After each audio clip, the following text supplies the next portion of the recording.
اعوذ باللہ من الشیطان اللعین الرجیم بسم اللہ الرحمن الرحیم السلام علیکم ورحمۃ اللہ وبرکاتہ۔ اللہ تبارک و تعالیٰ کا شکر ہے کہ میں کراچی سے تاج العلماء مولانا محمد مقی نجفی علی اللہ مقاموں کا پوتا علی احمد آپ کی خدمت میں حاضر ہوں۔ سورہ عادیات جو مکی سورہ ہے، جس کا مطلب ہے پھنکارے مارتے ہوئے دوڑنے والے گھوڑوں کی قسم سے شروع ہونے والی سورت، اس کے فضائل اور خصوصیات جو تفسیر میں لکھے وہ میں پڑھ کر سنا رہا ہوں۔ تفسیر مجموع البیان میں لکھا ہے کہ جناب رسول خدا صلی اللہ علیہ وسلم نے ارشاد فرمایا کہ جو شخص سورہ عادیات کی تلاوت کرے گا، یعنی سمجھ کر پڑھے گا، اس کو ان تمام حاجیوں کی تعداد کے برابر جو عید قربان کی رات مزدلفہ قیام کرتے ہیں 10 گنا زیادہ نیکیاں عطا کی جائیں گی۔ اور اسی تفسیر میں لکھا ہے کہ حضرت امام جعفر صادق علیہ السلام سے روایت ہے کہ جناب رسول خدا صلی اللہ علیہ وسلم نے فرمایا کہ جو شخص سورہ عادیات کو پڑھے گا اور اس کو اکثر پڑھتا رہے گا تو خداوند عالم قیامت کے دن اس کو علی ابن ابی طالب علیہ السلام کے ساتھ محشور کرے گا اور وہ ان کی جماعت اور دوستوں کے درمیان ہوگا۔ تفسیر انوار نجف میں لکھا ہے کہ حضرت صلی اللہ علیہ وسلم نے فرمایا کہ جو شخص اس سورت کو روز سمجھ کر پڑھے گا اس کو پورے قرآن کے ختم کا ثواب ملے گا۔ اگر مقروض اس کو روزانہ پڑھے گا تو اس کا قرض ادا ہو جائے گا۔ فوائد القرآن میں لکھا ہے کہ حضرت امام جعفر صادق علیہ السلام سے روایت ہے کہ اگر خائف یا کوئی اس سورت کو پڑھے گا تو خوف جاتا رہے گا، بھوکا پڑے گا تو سیر ہو جائے گا، پیاسا پڑے گا تو سیراب ہو جائے گا۔ اگر اس کو برتن پر لکھ کر بارش کے پانی سے دھو کر شکر ملائیں اور درد والا شخص اس پانی کو پیتا رہے تو اس کا درد ختم ہو جائے گا۔ سورہ عادیات کا ایک ہی رکوع ہے اور اس کی آیات 11 ہیں۔ اب میں ان آیات کی تلاوت کا شرف حاصل کر رہا ہوں۔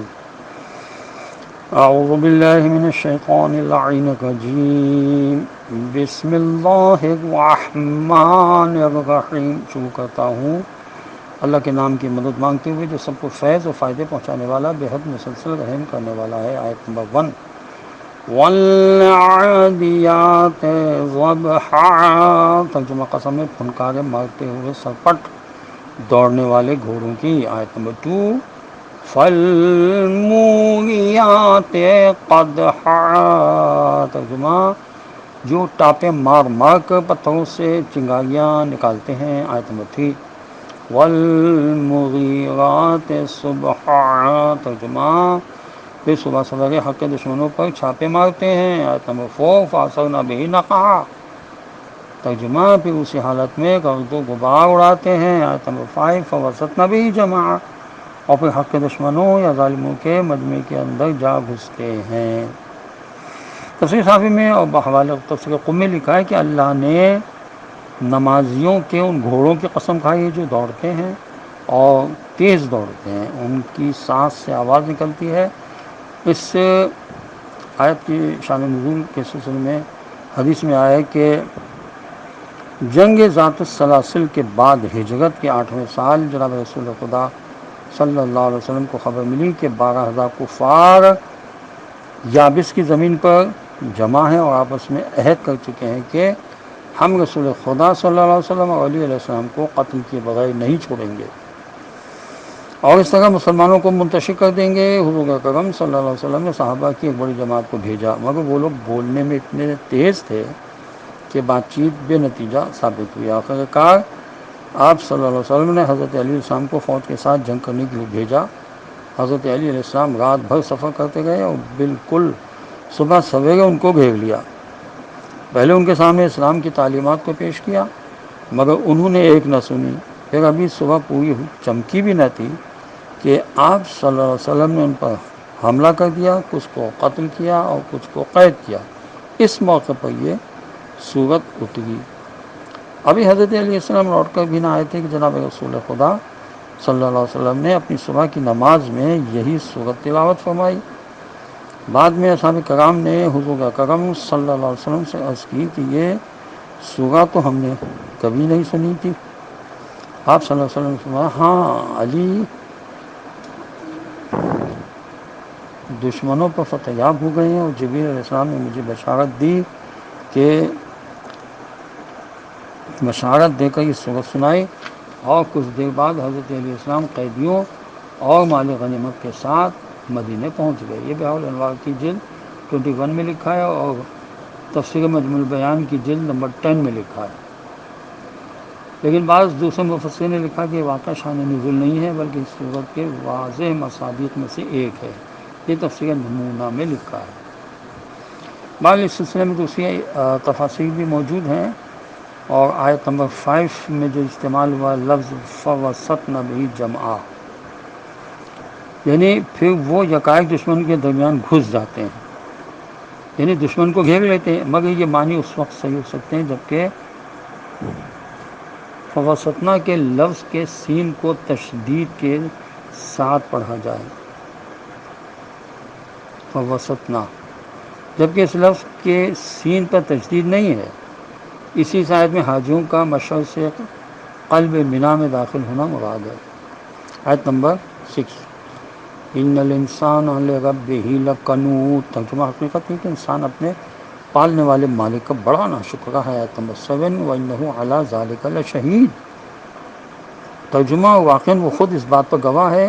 آیت نمبر 8 وَإِنَّهُ لِحُبِّ الْخَيْرِ لَشَدِيدٌ، ترجمہ اور یہ سب اس لیے کہ حقیقتاً وہ مال اور دولت کی محبت میں پوری طرح گرفتار ہے.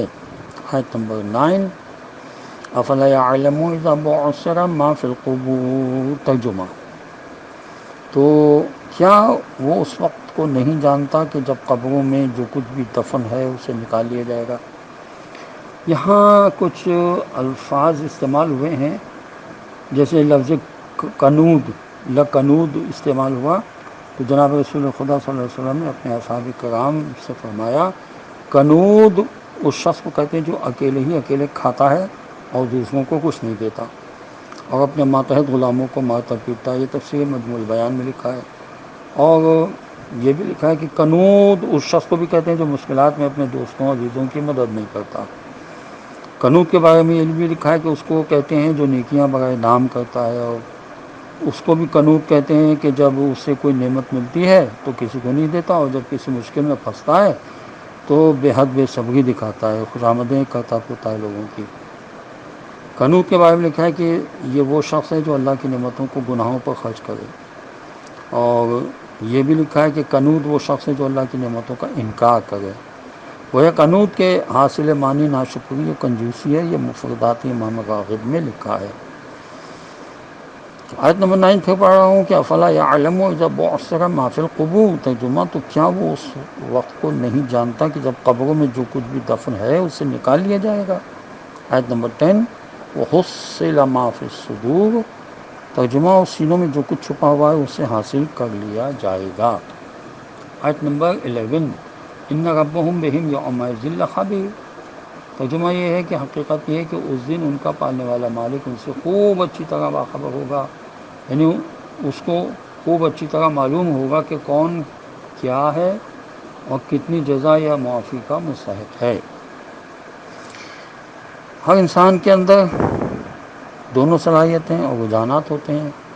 اگر وہ اچھے میلانات جیسے تفکر، تدبر، معرفت خدا، محبت خدا، راہ خدا میں جہاد، حج اور راہ خدا میں مال خرچنے کو بڑھاتا ہے تو وہ خدا کی نظر میں زبردست عزت والا ہو جاتا ہے. اس قدر عزت والا کہ خدا اس کی سواریوں کے قدموں ٹاپوں سے اڑنے والے گرد و غبار تک کو لائق قسم قرار دیتا ہے. لیکن اگر انسان اپنی اچھی صلاحیتوں اور رجحانات سے منہ پھیر لیتا ہے کہ وہ کنود بن جاتا ہے، یعنی انتہائی خود غرض، بخیل، ناشکرا، ذلیل. انسان میں یہ ساری خرابیاں مال دنیا سے ٹوٹ کر محبت کرتا ہے کیونکہ وہ اپنی موت کو بھول جاتا ہے. اس کا علاج یہ ہے کہ وہ یہ جان لے کہ روز قیامت سینوں کے اندر چھپے ہوئے رازوں اور مال کی محبت کو نکال کر اس کے سامنے کھڑا کر دیا جائے گا. خداوند عالم کی بارگاہ میں دعا ہے کہ پروردگار ہمیں قرآن پڑھنے، سمجھنے، اس پر عمل کرنے کی توفیق نصیب ہو، اور وارث قرآن حضرت امام زمانہ اجل اللہ تعالی فرد الشریف کا جل ظہور ہو، اور خداوند عالم ہمیں ان کے اوان انصار میں شامل ہونے کی توفیق نصیب کرے۔ وآخر دعوانا ان الحمد للہ رب العالمین، وصلی اللہ علی محمد وآلہ الطیبین الطاہرین المعصومین المظلومین۔ السلام علیکم ورحمۃ اللہ وبرکاتہ۔